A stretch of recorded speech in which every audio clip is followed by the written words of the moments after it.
Hello दोस्तों, आज की इस वीडियो में अपन बात करेंगे फ्लो साइटोमेट्री के प्रिंसिपल पर। तो आइए देखते हैं फ्लो साइटोमेट्री का प्रिंसिपल। तो ये है अपने पास सैंपल जहाँ पर हाइड्रोनोमिक फोकसिंग करते हैं। ठीक है, ये है एक सेल शीथ है।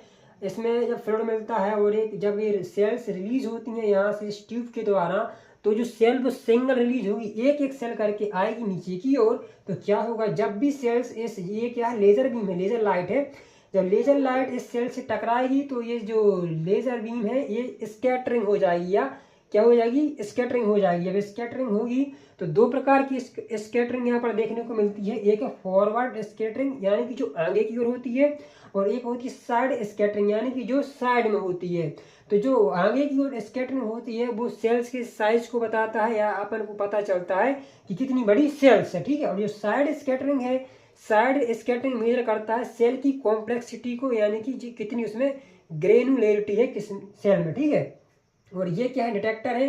ये डिटेक्टर और ये डिटेक्टर है। ये डिटेक्टर किसको डिटेक्ट करता है, साइड स्कैटरिंग को, और ये जो बीच वाला डिटेक्टर है ये करता है फॉरवर्ड लाइट स्कैटरिंग को डिटेक्ट करता है। और ये डिटेक्ट करके ये इलेक्ट्रिकल सिग्नल को एक प्लॉट में कन्वर्ट करता है, ग्राफिकल सिग्नल में कन्वर्ट करता है। ठीक है, तो हमें फ्लो साइटोमेट्री यही बताती है कि जो सेल्स है वो कितनी बड़ी है और कितनी इसमें ग्रेनुलरिटी है। ठीक है, स्कैटरिंग के बिहाफ पर। ठीक है, तो ये जो टेक्निक है फ्लो साइटोमेट्री की, ये होती है रिसर्च लैब में होती है।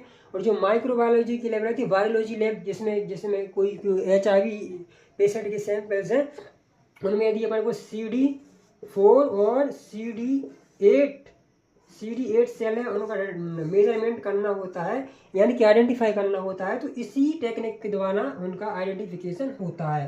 ठीक है, ये ग्राफ है। तो ये बेसिक प्रिंसिपल है किसका, फ्लो साइटोमेट्री का। आई होप कि समझ में आया होगा। यदि समझ में आया है तो मेरे इस चैनल को सब्सक्राइब जरूर करें। धन्यवाद।